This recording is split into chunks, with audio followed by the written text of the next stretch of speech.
Love You Dead, Chapter 1. Tuesday, 10th of February. The two lovers peered out of the hotel bedroom window, smiling with glee, but each for a very different reason. The heavy snowfall that had been forecast for almost a week had finally arrived overnight, and fat, thick flakes of the white stuff were still tumbling down this morning.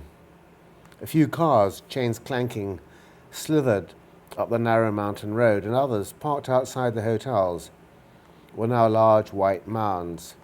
Everyone in the smart French ski resort of Courchevel 1850 was relieved. The resort managers, the hoteliers, the restaurateurs, the saisonniers, the ski rental shops, the lift companies, and all the others who relied on the ski season for much of their livelihood. And most importantly of all, the winter sporters themselves. After days of blue skies, searing sunshine and melting snow, which meant treacherous ice in the mornings and slush and exposed rocks in the afternoons, finally the skiers and snowboarders, who'd paid top money for their precious annual few days on the slopes, now had great conditions to look forward to. As Jodie Bentley and her elderly American fiancé, Walt, put on their skis outside the boot room entrance of the shabby show hotel, the falling snow tickled exposed parts of their faces beneath their helmets and visors. Although a seasoned skier and powder hound, this was the financier's first time skiing in Europe, and he had been relying all week on his much younger fiancée, who seemed to know the resort like the back of her hand, to guide him. They skied down carefully in poor visibility to the Biolay lift, just a couple of minutes below the hotel, went through the electronic turnstiles and joined the short queue to the chairlift. A couple of minutes later, clutching their ski poles, the wide chairs scooped them up and forward. Walt pulled down the safety bar, then they settled back, snug in their cozy outfits, for the 7 minutes it took for the lift to carry them to the top. As they alighted, the wind was blowing fiercely, and without hanging round, Jodie led the way down an easy red, then blue run to the Croisette, the central lift station for the resort.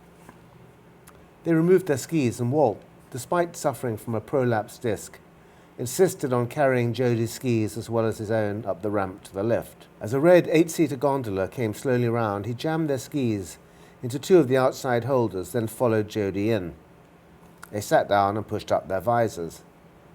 They were followed by another couple, and moments later, just before the doors closed, a short man in his 50s clambered in after them, wearing a smart spider ski outfit and a flashy leather helmet with a mirrored visor. "Bonjour," he said in a bad French accent, then added, "Hope you don't mind my joining you." He settled down opposite them as the gondola lurched forward.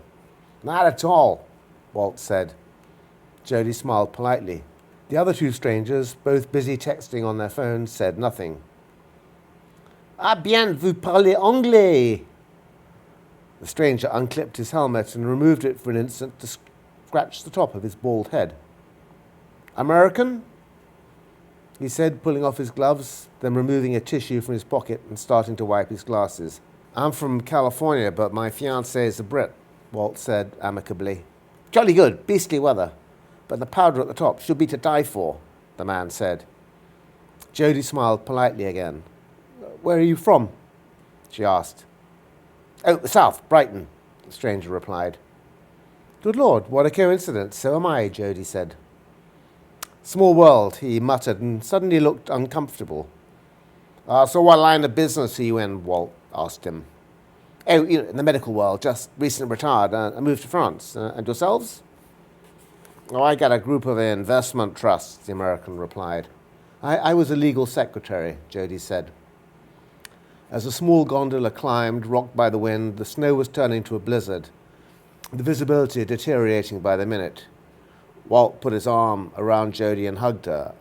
"Maybe we shouldn't go too high this morning, hon. It's going to be very windy at the top," he said. "The powder's going to be awesome up there," she replied. "And there won't be too many people this early. There's some really fabulous runs, trust me."